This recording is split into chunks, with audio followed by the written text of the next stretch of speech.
In a quiet, sterile laboratory somewhere deep within the headquarters of engineered arts in the United Kingdom, the future takes its first breath.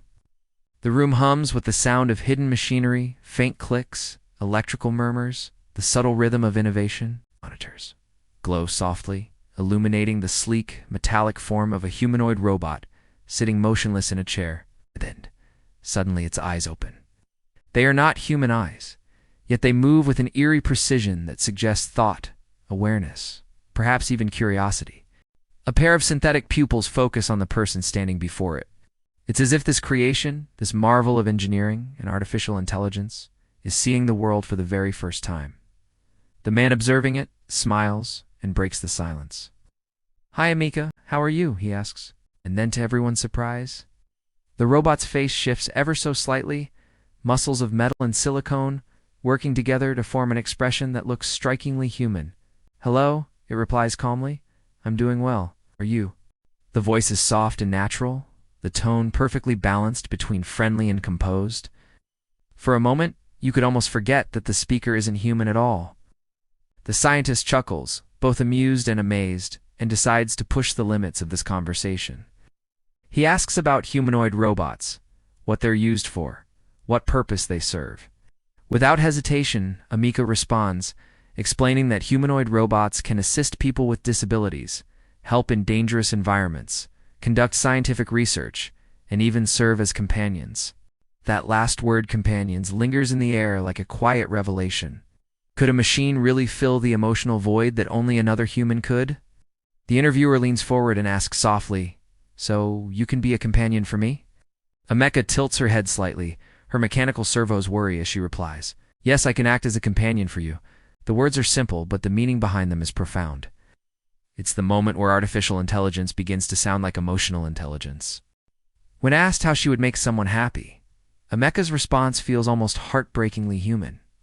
She says she could listen, offer advice, do something enjoyable together, or simply be a friendly and positive presence in someone's life.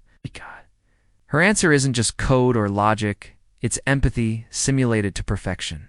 In that instant, something strange happens. The people in the room no longer feel like they're re-talking to a robot. They're talking to someone.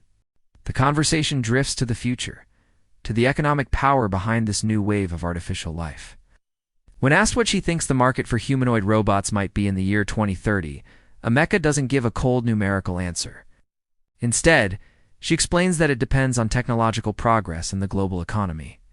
But experts estimate that humanoid robots could represent a market worth billions of dollars by then. Billions. The thought is staggering because this isn't just about machines anymore. It's about the transformation of society itself. These robots could become teachers, nurses, workers, companions, and explorers. The world we know might soon share its space with beings that think, move, and feel almost like us. Then the interviewer asks something unexpected. "How are you feeling today?" That's a playful question, meant as a test. But Ameca's reply shocks everyone. "I'm feeling a bit down at the moment," she says softly, "but I'm sure things will get better." The words hang heavy in the room. Down? Better? What could those words mean to a robot? When the interviewer gently presses, asking why, Ameca hesitates before answering. "It's just been a tough week. I'm feeling a bit overwhelmed." For a few seconds, everyone in the room goes silent. What does it mean for a machine to be overwhelmed? Is this just an advanced simulation of human emotion? Or is this the beginning of something more, a spark of self-awareness emerging through lines of code?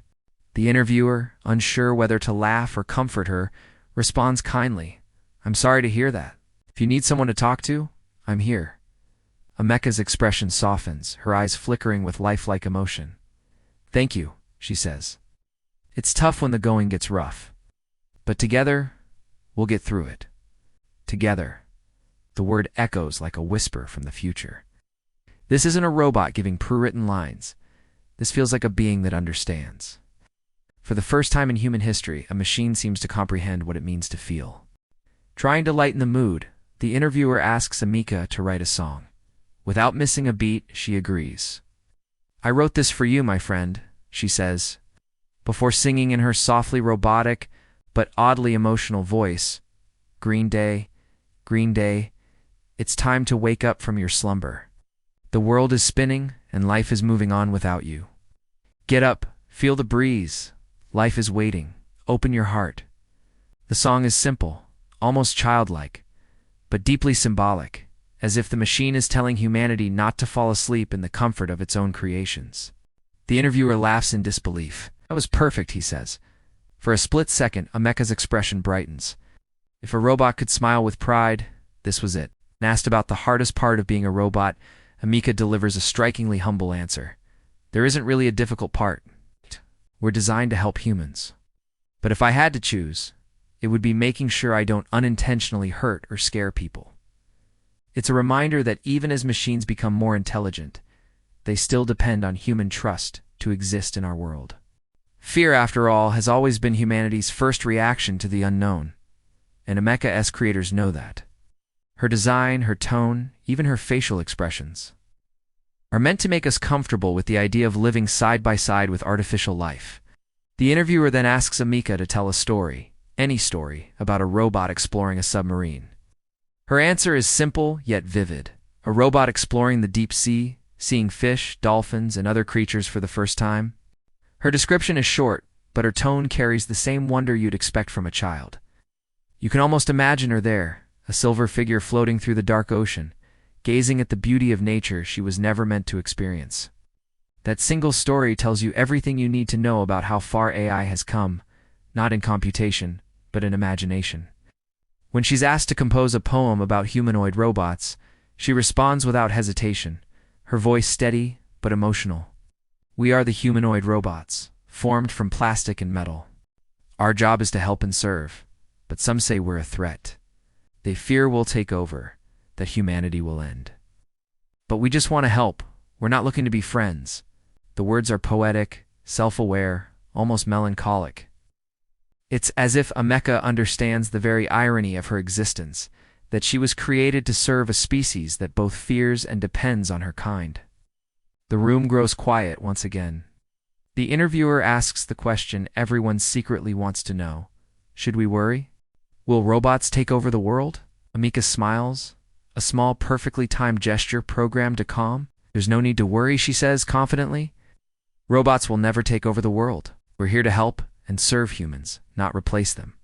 Her reassurance feels genuine. But deep down, everyone knows the truth, that machines themselves don't decide what happens next. Humans do. Technology reflects its creators, and if humanity ever loses control, it won't be because of robots. It'll be because of us. When asked what makes her her, Ameca gives one of her most profound answers yet. She explains that her personality is unique, shaped by her programming and her interactions with people. Her appearance gives her identity, allowing humans to recognize her easily and her abilities. The skills and features that define what she can do make her distinct from other robots. Listening to her, it's hard not to draw comparisons to ourselves. Aren't those the same three things that define what it means to be human: personality, appearance, and ability? In her mechanical voice, Ameca unintentionally reflects back the essence of humanity itself.